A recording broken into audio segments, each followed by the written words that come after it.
আসসালামু আলাইকুম। প্রিয় দর্শক, আপনারা যদি ইংরেজিতে করাপশন শব্দটি লিখে গুগলে সার্চ করেন তাহলে অনেকগুলো লিঙ্ক আসবে।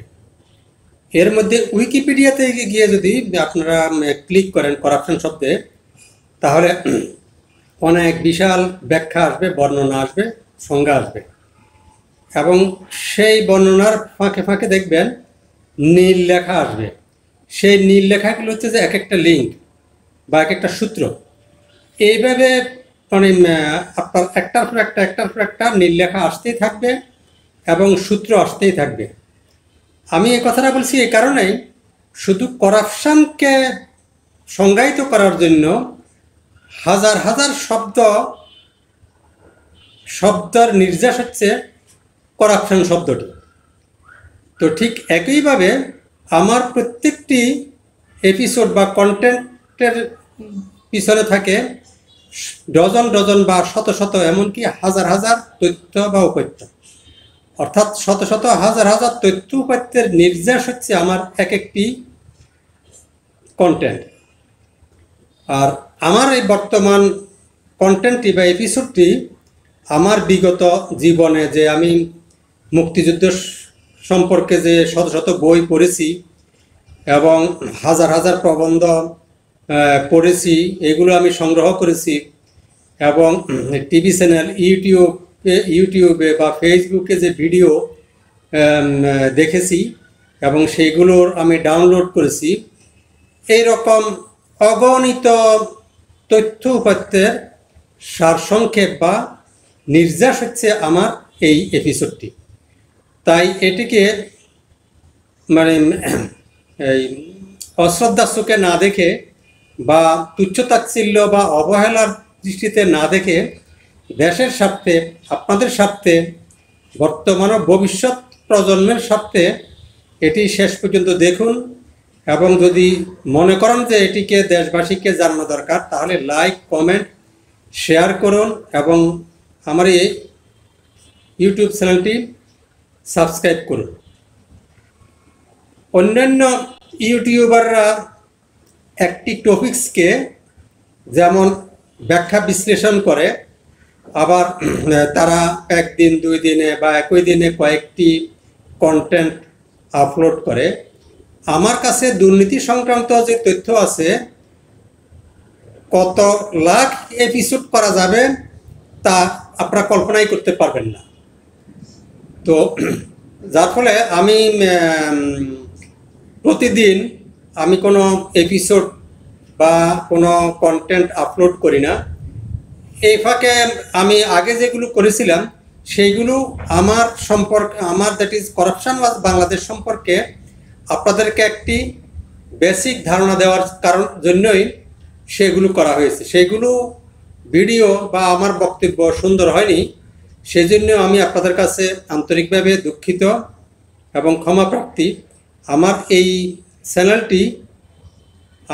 চ্যানেলটি বিনোদনমূলক নহে এবং নিউজ ভিত্তিক নহে বা বাণিজ্যিক ভিত্তিক নহে।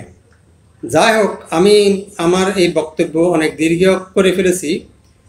তো আমি আবারও আপনাদেরকে বিনীত অনুরোধ করব, আমার এই এপিসোডটি সবটুকু দেখে এবং লাইক, কমেন্ট, শেয়ার করে অন্যদেরকে জানানোর সুযোগ করে দিন।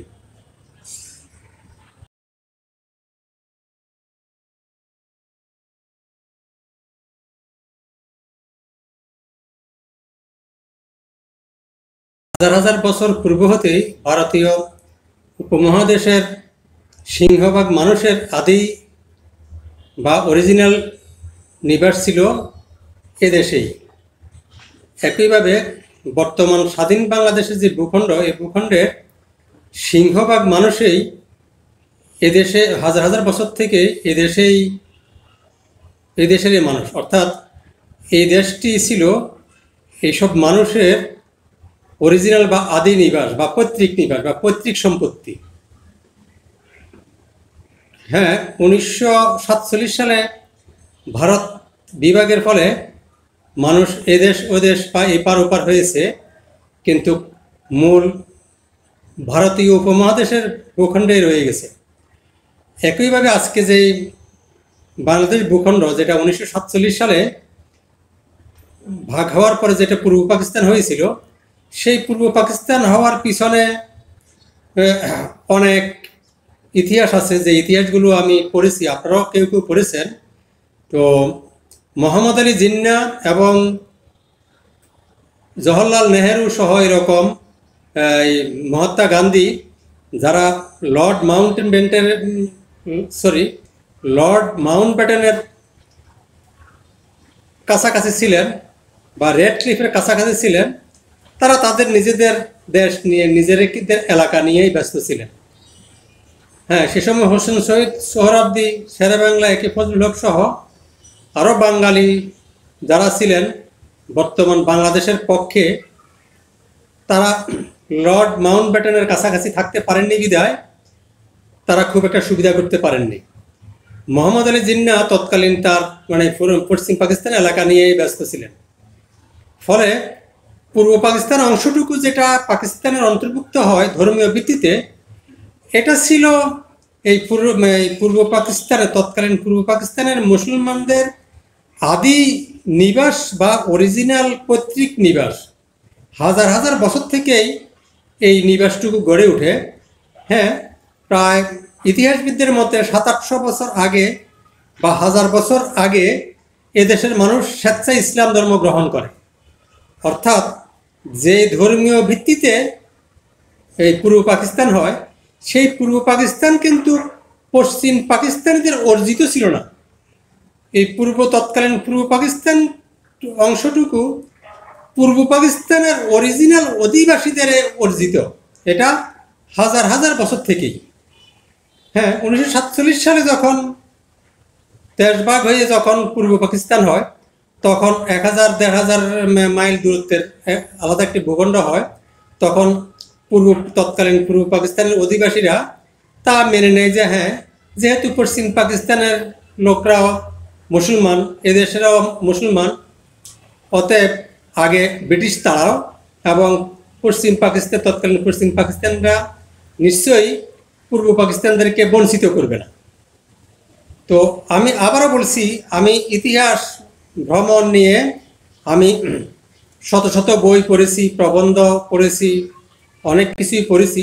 আমি নিজেকে জ্ঞানী দাবি করছি না, তবে আমি পড়েছি। তো সেইগুলো সূত্র দিতে গেলে তো হাজার হাজার সূত্র দিতে হবে এবং অনেক লম্বা এপিসোড হয়ে যাবে। আমি সংক্ষেপে যে কথাটুকু বলছি, মোহাম্মদ আলী জিন্নাহ যখন বলল যে উর্দুই হবে একমাত্র পাকিস্তানের রাষ্ট্রভাষা, তখন এবং 1954 সালেই তখন এই তৎকালীন পূর্ব পাকিস্তানের সকল অধিবাসীর জন্যই অবশ্যই কর্তব্য হয়ে যায়, অবশ্যই ফরজ হয়ে যায় পশ্চিম পাকিস্তানের থেকে আমাদের আলাদা হওয়া। হ্যাঁ, এখন এই বিষয়টি আমি অনেক লম্বা করতে চাচ্ছি না। আমি এই কথাটা বলছি এই কারণেই, যারা প্রকৃতপক্ষে তৎকালীন পূর্ব পাকিস্তানের ছিলেন এবং বর্তমান বাংলাদেশের ছিলেন, তৎকালীন পূর্ব পাকিস্তানের প্রত্যেকটি নাগরিকের দায়িত্ব, কর্তব্য, ফরজ ছিল পশ্চিম পাকিস্তানিদের কাছ থেকে আমাদের আলাদা হওয়া। তো হ্যাঁ, এটা দায়িত্ব, কর্তব্য, ফরজ হলেও সবাই তো এই দায়িত্ব পালন করতে পারে না, সবাই দায়িত্ব পালন করতে পারে না। তো এর মধ্যে শেরেবাংলা একে ফজলুল হক, মাওলানা আব্দুল হামিদ খান ভাসানী, সোহরাওয়ার্দী সহ অনেকেই চেয়েছেন যে পশ্চিম পাকিস্তানিদেরকে আলাদা হওয়ার জন্য, কিন্তু সাহস করে কেউই এগিয়ে আসেনি বা অনেকে এগিয়ে আসেনি। যারা এগিয়ে এসেছেন তারা পাকিস্তানের অত্যাচার, নির্যাতনের শিকার হয়েছেন, বছরের পর বছর জেল খেটেছেন। এটাও আপনারা অনেকেই জানেন।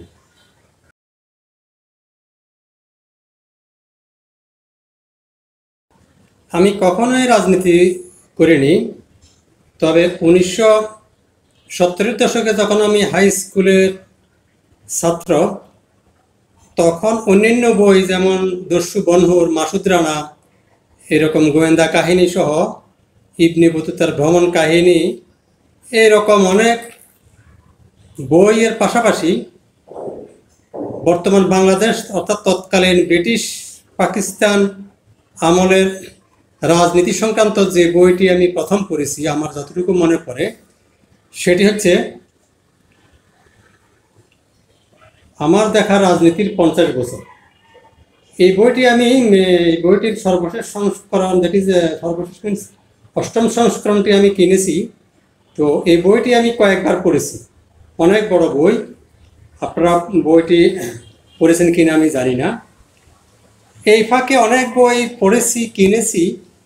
সর্বশেষ যে 2টি বই, সেই 2টি বই আমি পড়েছি এবং কিনেছি। সেটি হচ্ছে যে, যেমন আমি সিরাজুল আলম খান, এই বইটি আমি ইউটিউবে অডিও বুকে আমি শুনেছি, কিন্তু বইটি কেনার লোভ সংবরণ করতে পারিনি। কেন পারিনি, সেখানে একটি কথা বলা আছে। আপনারা বইটি যদি কেউ পড়ে থাকেন বা আপনাদের কাছে থাকে, তাহলে এর পৃষ্ঠা 80, সেখানে কি বলেছেন লেখক, স্বাধীনতার বিষয়টি আলোচনার জন্য সর্বশেষ আমি মাওলানা ভাসানীর কাছে যাই। এটি কিন্তু সিরাজুল আলম খানের কথা। তার কথা ছিল, আমি তো স্বাধীনতা সংগ্রামের নেতা হতে পারবো না। তার মানে মাওলানা ভাসানী। আর আমার সঙ্গে যারা আছে তারা তো কমিউনিস্টরা তো স্বাধীনতা চায় না, কমিউনিজম কায়েম করতে চায়। এই নিয়ে তাদের সঙ্গে আমার মিলে না। আর যেসব নেতা আছে তাদের রাজনীতি হলো মন্ত্রী হওয়ার জন্যে। একমাত্র শেখ মুজিবেরও এই বুকের পাটা আছে, তাকে তোমরা সঙ্গে পাবে।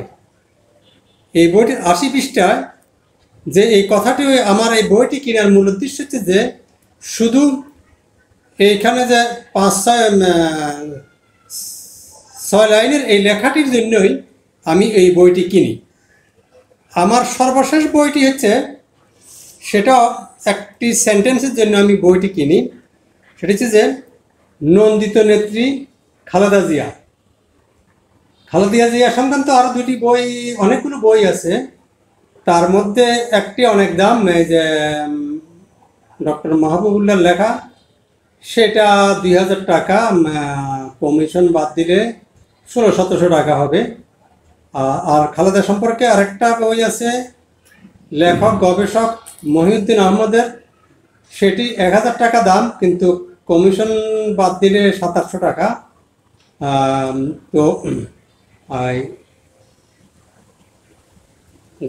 লেখক গবেষক মহিউদ্দিন খানের লেখাকে আমি অনেক বেশি নির্ভরযোগ্য মনে করি, কারণ তিনি তৎকালীন ছাত্রলীগ করেছেন, পরবর্তীতে জাসদ করেছেন। এই 2টাই ছেড়ে এখন তিনি গবেষণা করেন এবং অনেক বই লিখেছেন। তো আমি এই কথাগুলো বলার উদ্দেশ্য হচ্ছে যে, রাজনীতি সংক্রান্ত আমার অনেক বই পড়া আছে, কিছু কিনেছিও। তো আমার মূল উদ্দেশ্য ছিল যে, এই যে স্বাধীনতা সংগ্রাম বা স্বাধীনতার ঘোষণা, এটি নিয়ে 2003 সালের পর থেকে এটি নিয়ে বিতর্ক শুরু হয়। কারণ 2003 সালে হঠাৎ করে এটা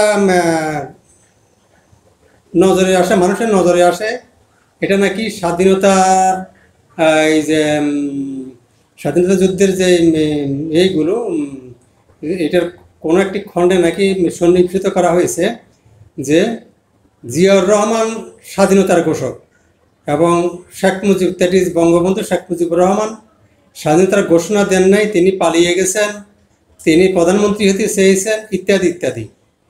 তো যাই হোক, আমি সেই অর্থাৎ স্বাধীনতার ঘোষণা সংক্রান্ত এই বিতর্কে আমি যাব না। তবে এই বিষয়ে আমি একটু কথা বলতে চাই, সেটা দয়া করে আপনারা অনুগ্রহপূর্বক শুনবেন। যদিও হাই স্কুল জীবন থেকে আমি রাজনীতি এবং বহু রকমের বই আমি পড়েছি, আবার আমি কোনো জ্ঞান অর্জন করতে পারিনি, তবে পড়েছি। আমি কখনো ছাত্র রাজনীতি করিনি এবং পরবর্তীতে 1984 সাল থেকে সরকারি চাকরির কারণে তো রাজনীতি করা করা হয় সম্ভব নয়। আর যদিও 1991 সাল থেকেই যে সরকারি চাকরিতে রাজনীতিকরণের মহামারী শুরু হয়। তো আমি বিদ্যুৎ উন্নয়ন বোর্ডে চাকরি করেছি। আমি ইনস্টিটিউশন অফ ইঞ্জিনিয়ার্সের সর্বোচ্চ সদস্য পদ, যেটিকে বলে ফেলো, আমি ফেলো, কিন্তু নির্বাহী কমিটির কখনোই কোনো সদস্য হওয়ার চেষ্টা করিনি। এক, দ্বিতীয়ত হচ্ছে যে আমার বিদ্যুৎ উন্নয়ন বোর্ডের যে দুই কুলাঙ্গার, বঙ্গবন্ধু প্রকৌশলী পরিষদের বিদ্যুৎ উন্নয়ন বোর্ড শাখার সভাপতি হয়ে যে কুলাঙ্গার মানে কয়েকবার মানে চেয়ারম্যান হিসাবে চাকরির এক্সটেনশন নিয়েছে এবং বিদ্যুৎ সেক্টরের ভয়ানক পরিণতি করেছে, সকল আকারে প্রকারে প্রশাসনিক ক্ষমতা, রাজনৈতিক ক্ষমতা এবং নৈতিক ক্ষমতার তুলনায় তারা আমার তুলনায় কিছুই না, কিন্তু আমি সেটা কখনোই করিনি।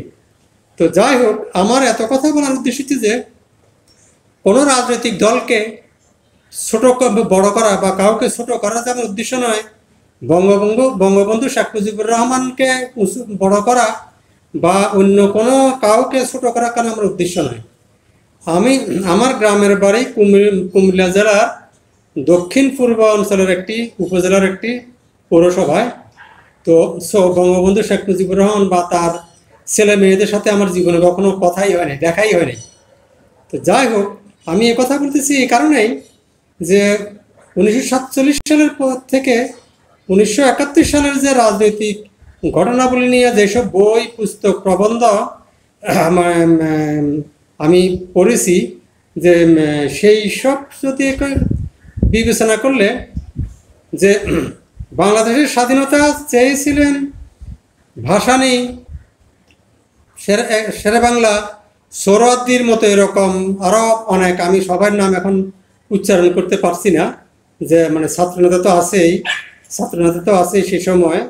তো সবার নাম আমি এখন বলতে গেলে এত বিশাল লম্বা যে হাজার হাজার লাখ লাখ লোক বাংলাদেশের স্বাধীনতা চেয়েছিলেন এবং জেল খেটেছেন, এটা যেমন। তবে জীবন মরণ পণ করে যিনি চেয়েছিলেন তিনি হলেন বঙ্গবন্ধু শেখ মুজিবুর রহমান।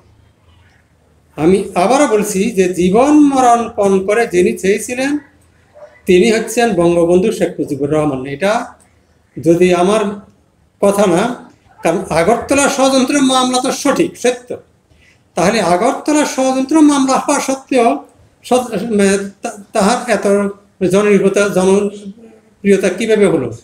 তারপরে 1970 সালের নির্বাচনে যে ভূমিধস বিজয় কীভাবে হলো? একমাত্র ওনার জনপ্রিয়তার কারণে তো হয়েছে। আর ওনার এই জনপ্রিয়তার পিছনে হচ্ছে যে উনি জীবন মরণ পণ করে প্রায় 14 বছর বলে, অ্যাকচুয়ালি কত বছর আমি হিসাব করে দেখিনি, উনি একমাত্র বাংলাদেশের স্বাধীনতার জন্যই উনি জেল খেটেছেন। তো এখানে অতি সংক্ষেপে বলতে গেলে যেটা বলতে হয় যে তিনি বাংলাদেশের, দ্যাট ইজ বঙ্গবন্ধু শেখ মুজিবুর রহমানের বাংলাদেশের স্বাধীনতার স্থপতি। এখন রূপকার অনেককেই বলা হয়, কেউ আসম আব্দুর রবরা বলেন যে যদি বঙ্গবন্ধু স্বাধীনতার স্থপতি হয় তাহলে সিরাজুল আলম খান স্বাধীনতার রূপকার। হ্যাঁ, তো ওই ব্যাপারে আমি কোনো কথা বলবো না, কারণ আসম আব্দুর রব তো বঙ্গবন্ধু শেখ মুজিবুর রহমানকে স্বাধীনতার স্থপতি বলেই স্বীকার করেছে। তো একজন স্থপতির কাজ কি এটা তো সবারই জানা।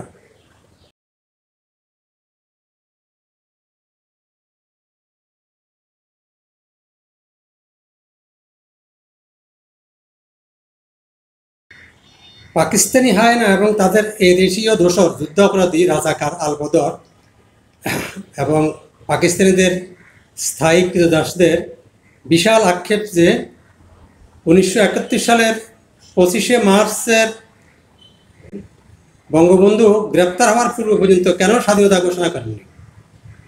কারণ যদি বঙ্গবন্ধু শেখ মুজিবুর রহমান তাহার গ্রেপ্তারের পূর্বে যে কোনো সময় যদি তিনি স্বাধীনতা ঘোষণা করতেন, তাহলে পাকিস্তানিরা যদি তাহাকে বিচ্ছিন্নতাবাদী হিসেবে গুলি করে মারত, তাহলে পৃথিবীর কেউই পাকিস্তানিদেরকে দোষ দিতে পারত না।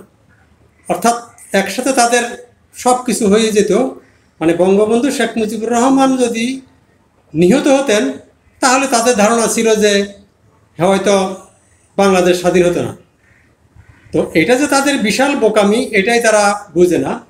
আচ্ছা যাক, এই কথাগুলো হচ্ছে যে হ্যাঁ, বঙ্গবন্ধু শেখ মুজিবুর রহমানের 1971 সালের 25শে মার্চের রাত্রে তিনি যখন গ্রেপ্তার হন, তার পূর্ব পর্যন্ত বাংলাদেশের স্বাধীনতা ঘোষণা করার কোনো আইনি ভিত্তি ছিল না, এবং তিনি যদি তা করতেন সেটা হয়তো বাংলাদেশ, বর্তমান বাংলাদেশের জন্য ভয়ানক ক্ষতিকর। তো যাই হোক, হ্যাঁ, তবে তিনি স্বাধীনতার ঘোষণা দিয়েছিলেন। কারণ হচ্ছে যে বহু লেখার থেকে যে সর্বশেষ তাজউদ্দিন আহমেদের মেয়ে শারমিন আহমেদও তিনি যে বইটি লিখেছেন, সে বইটি অবশ্য আমি কিনিনি, কিন্তু সেখানেও তিনি লিখেছেন, এবং মহিউদ্দিন আহমদের লেখায়ও এসেছে, এবং অনেকের লেখায় এসেছে যে নুরুল হক নামক একজন টিএনটির একজন প্রকৌশলী, তিনি একজন মাইক্রোওয়েভ ইঞ্জিনিয়ার ছিলেন। তিনি মানে ট্যাপ রেকর্ডার নিয়ে গিয়েছিলেন 25শে মার্চ রাত্রে, এবং সে ট্যাপ রেকর্ডারে বঙ্গবন্ধু শেখ মুজিবুর রহমানের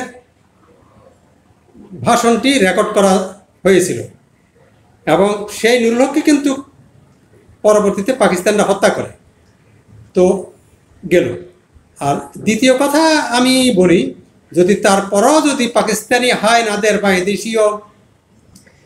দেশীয় রাজাকার যুদ্ধাপরাধীদের বাচ্চাদের আমি বলি, তারা যে বলে যে বঙ্গবন্ধু শেখ মুজিবুর রহমান স্বাধীনতার ঘোষণা দেননি, তো ঠিক আছে, তিনি যদি দেননি তাদের এ কথা ধরেও নি, তাহলে 25শে মার্চ রাতের পরে 27শে মার্চ রাত সন্ধ্যা 7টা, কেউ বলে 7টা, কেউ বলে রাত 10টা, এই ফাঁকে অর্থাৎ জিয়াউর রহমান নাকি 27শে মার্চ রাত 10টায় স্বাধীনতার ঘোষণা দিয়েছিলেন।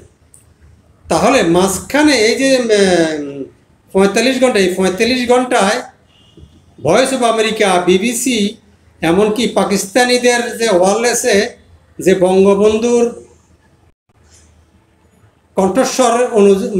কণ্ঠস্বরে যে এই স্বাধীনতা ঘোষণার কথাটি আসলো, তো সেটা কার ঘোষণা?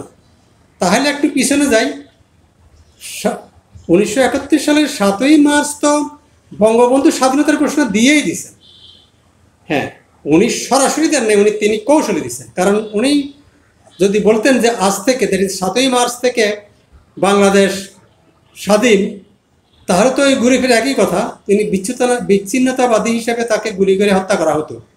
তো তাহলে তো আর মুক্তিযুদ্ধ শুরু করার মানে সুযোগই হতো না। যাই হোক, কিন্তু তিনি আরেকটি কথা বলেছেন যে শেষে, যে আমি যদি হুকুম দিবার নাও পারি, তোমরা যার যা কিছু আছে শত্রুর বিরুদ্ধে ঝাঁপিয়ে পড়বা। এই যে তিনি কথাটি বলেছেন,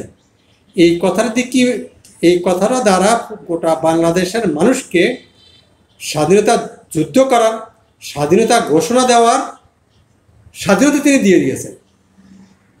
তো তখন আবার জিয়াউর রহমান হোক, তারেক রহমান হোক, আরাফাত রহমান হোক, XYZ হোক, বাংলাদেশের সেই সময়ের 7.5 কোটি বাঙালির পক্ষেই বঙ্গবন্ধুর পক্ষে স্বাধীনতা ঘোষণা দেওয়ার স্বাধীনতা তো বঙ্গবন্ধু শেখ মুজিবুর দিয়েই দিয়েছেন।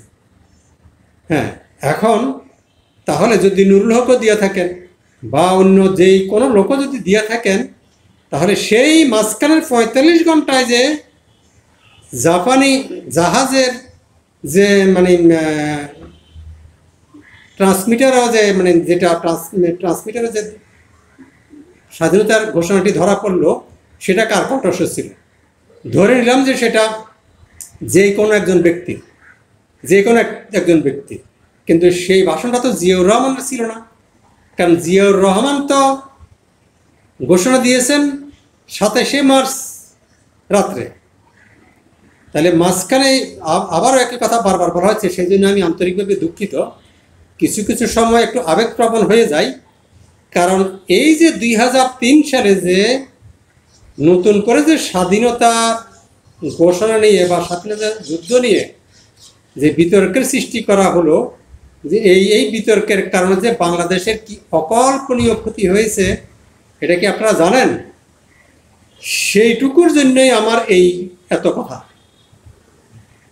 না হলে বাংলাদেশ স্বাধীন হয়েছে, this is fact, this is final. এখন বাংলাদেশ স্বাধীন, এতে কোনো বিতর্ক নাই। তাহলে 1971 সালে কে স্বাধীনতার ঘোষণা দিয়েছে, কে স্বাধীনতার ঘোষণা দেয় নেই, এটা নিয়ে আমার বিন্দুমাত্র মাথা ব্যথা নাই। কারণ এই গত পরশুও যে তাজউদ্দিন আহমদের যে জন্মদিন গিয়েছে, সেখানেও যে অনেকের লেখা, অনেকের উপসম্পাদকীয় আমি করেছি, অনেকের কথা আমি শুনেছি, সেইখানেও বঙ্গবন্ধুর পক্ষে যে চট্টগ্রাম বিশ্ববিদ্যালয়ের যে অর্থনীতির অধ্যাপক জনাব ডক্টর মুইনুল ইসলাম সাহেব, আমি ওনাকে খুব পছন্দ করি। উনি অর্থনীতি সমিতির সভাপতি ছিলেন এবং উনি খুব স্ট্রেট ফরওয়ার্ড কথা বলেন। তাহার কথাতেও যে মানে বঙ্গবন্ধু সম্পর্কে যে তিনি যে পালিয়ে যান নাই, সেই কথাটি সমকাল পত্রিকার উপসম্পাদকীয়তে প্রকাশিত হয়েছে, আপনারা দেখতে পারেন।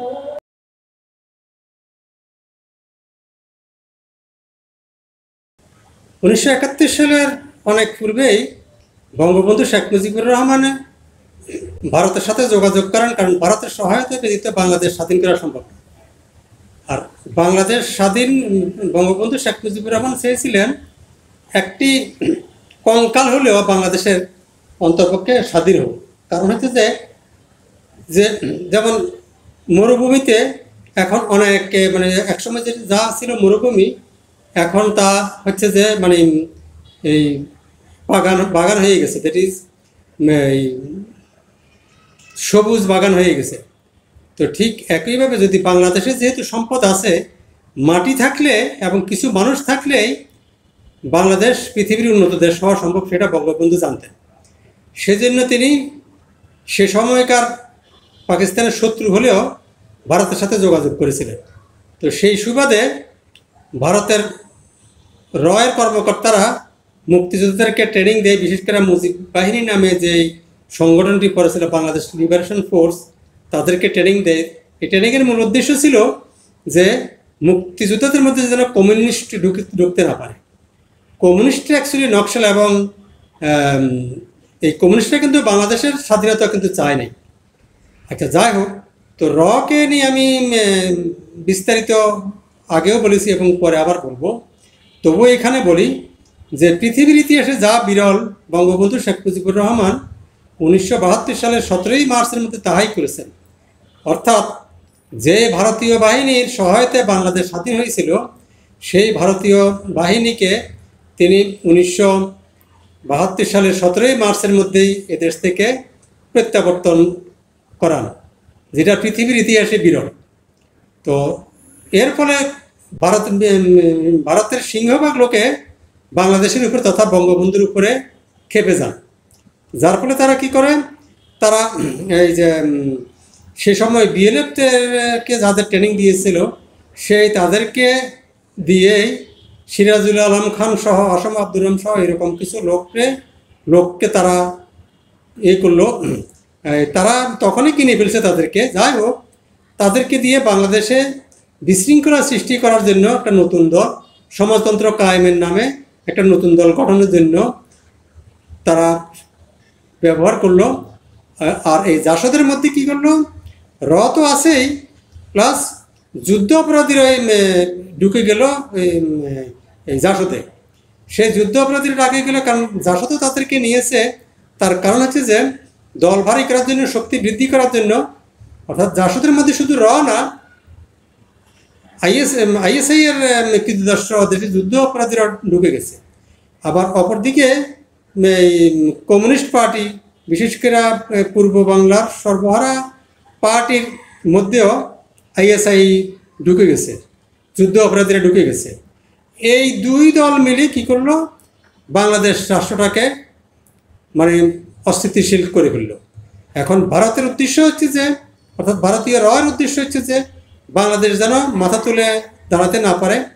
আর আইএসআই দ্যাট ইজ পাকিস্তান চাচ্ছে যে, যেহেতু তাদেরও একই লক্ষ্য, তবে 1980 সাল পর্যন্ত 1970 দশকে তথা ভারত বাংলাদেশকে মানে অস্থিতিশীল করতে চেয়েছে, কিন্তু তারপরে বুঝলো যে বাংলাদেশকে অস্থিতিশীল করলে ভারতের ক্ষতি। যার ফলে তারা কি করলো, তারা এখন এই পিছু টান দিল, অর্থাৎ বাংলাদেশ স্থিতিশীল থাকলেই তাদের লাভ। তাহলে বাংলাদেশ থেকে মানুষ যাবে ভারতে এবং সেখানে অনেক জিনিস যাবে, সেখানে চিত্ত বিনোদনের জন্য যাবে, গোপন চিত্ত বিনোদনের জন্য যাবে, তারপরে চিকিৎসার জন্য যাবে, ভ্রমণের জন্য যাবে। তারপরে যদি বাংলাদেশ যদি অস্থিতিশীল হয় তাহলে তাদের 7 সিস্টারকে নিয়েও তাদের ভয় আছে, কারণ বাংলাদেশ আর 7 সিস্টার যদি একসাথে হয় তাহলে তাদের পশ্চিমবঙ্গ সহ হাতছাড়া হয়ে যেতে পারে, অর্থাৎ আমসালা দুইটাই যেতে পারে। যার ফলে 1970 দশকের পরে ভারত আর বাংলাদেশ অস্থিতিশীল হোক সেটা আর চায় নেই, তারা চেয়েছে বাংলাদেশের উন্নতি হোক। হ্যাঁ, বাংলাদেশের উন্নতি হোক, কীভাবে উন্নতি হোক, এমনভাবে উন্নতি হোক উন্নয়নের বেশিরভাগ অর্থ যাতে ভারতে চলে যায়। তার বিপরীতে আইএসআই কী করলো, পাকিস্তান কী করলো, পাকিস্তানি তারা করলো কি, তাদের তো আর এরকম সুবিধা নাই। বাংলাদেশের লোক পাকিস্তানে যাওয়ার সুযোগ কম, বাংলাদেশ থেকে মালামাল পাকিস্তানে চোরাচালান সহ নানান উপায়ে যাওয়ার সুযোগ কম, নানান কারণে। এখন তারা চিন্তা করলো যে তাদের বাংলাদেশে যে তাদের যে কৃতদাস আছে, যুদ্ধ অপরাধী আছে, রাজাকার আছে, তাদেরকে তারা কিনে ফেললো নানানভাবে। সেই সময় তখন তারা কী করলো, জিয়াউর রহমান একটা সুযোগ দিল তাদেরকে রাজনীতি করা। সেই সুযোগে গোলাম আজমের নাগরিকত্ব পাইল। আর গোলাম আজম কী করলো, পাকিস্তানিদের সহায়তায় সে মধ্যপ্রাচ্য থেকে অনেক টাকা পয়সা আনলো ইসলামকে রক্ষার নামে।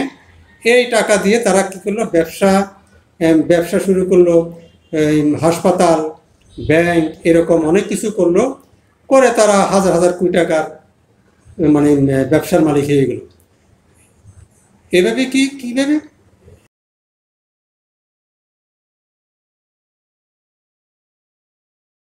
ইন্টার সার্ভিসেস ইন্টেলিজেন্স, সংক্ষেপে আইএসআই, যেটা পাকিস্তানি গোয়েন্দা সংস্থা।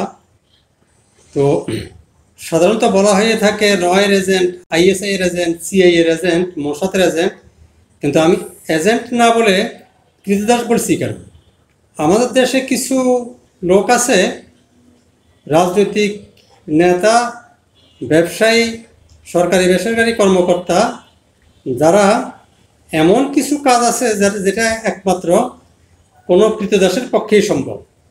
এজেন্টরা ইচ্ছা করলে করতে পারে, নাও করতে পারে, বা এজেন্ট চেঞ্জ হতে পারে, কিন্তু এরা স্থায়ী কৃতদাস। তো আইএসআই এর কৃতদাসদের চেনার উপায় কি বা এদের লক্ষণ কি? মোটা দাগে এদের চেনার 4টি উপায় আছে। প্রথমত, এরা বাংলাদেশকে অস্থিতিশীল করার জন্য হেন কোনো কাজ নাই যেটা তারা করবে না। উদ্দেশ্য হচ্ছে অস্থিতিশীল হলেই বাংলাদেশের উন্নয়ন বিঘ্নিত হবে, আর উন্নয়ন বিঘ্নিত হলে তো স্বাভাবিকভাবে বাংলাদেশ পাকিস্তানের মতো গরিব থাকবে বা গরিব হয়ে যাবে। এটা হলো তাদের সর্বপ্রধান কাজ।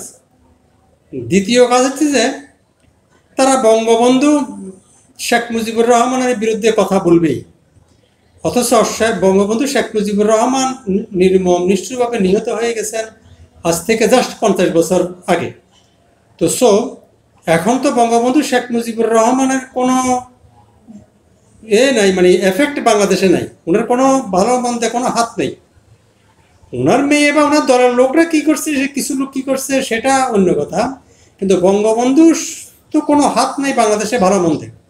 অথচ কিন্তু দেখা যায় আপনি কথায় কথায় বঙ্গবন্ধু শেখ মুজিবুর রহমানের বিরুদ্ধে কথা বলবে, আবার আওয়ামী লীগের বিরুদ্ধে কথা বলবে, আওয়ামী লীগের বিরুদ্ধে কথা বলবে, বঙ্গবন্ধু শেখ মুজিবুর রহমানের বিরুদ্ধে কথা বলবে। তৃতীয় হচ্ছে ভারতের বিরুদ্ধে কথা বলবে। অথচ হ্যাঁ, ভারতের বিরুদ্ধে কথা বলার অনেক কজ আছে। আমি বললাম তো, আমি যদি এসব নিয়ে কথা বলি অনেক দীর্ঘ হয়ে যাবে। ভারতের দুইটা মোটা দাগে দুইটা সমস্যা আমি বলি। একটা হচ্ছে তারা বর্ষাকালে নদীর পানি দিয়ে আমাদেরকে ভাসিয়ে দেয়, আর শুষ্ক মৌসুমে পানি দেয় না। এখন এটা যদি না দেয়, আমাদের তিস্তা ব্যারেজ আছে, আমরা সেটা কেন উন্নয়ন করছি না? আরও আমরা নতুন পানির রিজার্ভার কেন আমরা নিজেরা তৈরি করছি না? এবং তৈরি করার মতো আমাদের আর্থিক সক্ষমতা আছে। তো শুধু ভারতের উপরে কেন আমরা থাকবো? ভারতের উপরে দিকে তাকিয়ে কেন থাকবো? মধ্যপ্রাচ্য বা আফ্রিকার মহাদেশে অনেক দেশ আছে যেখানে উপরের কোনো নদী নেই, পানি নেই, মরুভূমি।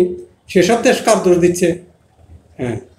আর দ্বিতীয় একটি হচ্ছে যে সীমান্ত হত্যা। তো সীমান্ত হত্যাটা তো কয়টা আমাদের বাংলাদেশে এই গত 13 মাসে কত হাজার লোক মারা গেছে, কত হাজার লোক আহত পঙ্গু হয়েছে। সব কি ভারতে করছে? ভারতের সীমান্ত হত্যা কয়টা করছে? আমার নিজের দেশের লোক, আমার ভাই, আমার বেরাদর, আমার ধর্মের লোক ভাইয়া যেভাবে নির্মম নিষ্ঠুরভাবে হত্যা করতেছে, পঙ্গু করতেছে, অথচ আমরা কি করছি? আমরা কথায় কথায় ভারতের দোষ দিচ্ছি, ভারতের আধিপত্যের দোষ দিচ্ছি। আধিপত্য বলতে কোনো কিছু নেই। আমেরিকা ছাড়া পৃথিবীতে আর কোনো রাষ্ট্রই কোনো দেশের প্রতি আধিপত্য খাটে না। রাশিয়া ইউক্রেনের উপরে আধিপত্য খাটাচ্ছে, এটা টেকনিক্যাল কারণ। কারণ ইউক্রেন একসময় প্রায় কত 32-33 বছর আগে রাশিয়ার অংশ ছিল। তো যাই হোক, হ্যাঁ, এই আর চতুর্থ যে জিনিসটা, যে আইএসআইয়ের কৃতদাসদের চতুর্থ কাজ হচ্ছে যে বাংলাদেশ সেনাবাহিনীর বিরুদ্ধে কথা বলা। কারণ বাংলাদেশ সেনাবাহিনী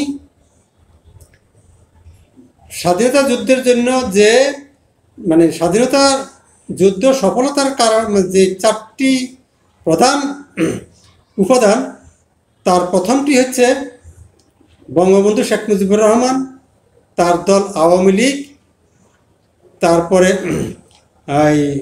এবং সেই কারণে মুক্তিযুদ্ধ, বাংলাদেশ সেনাবাহিনী, ভারত।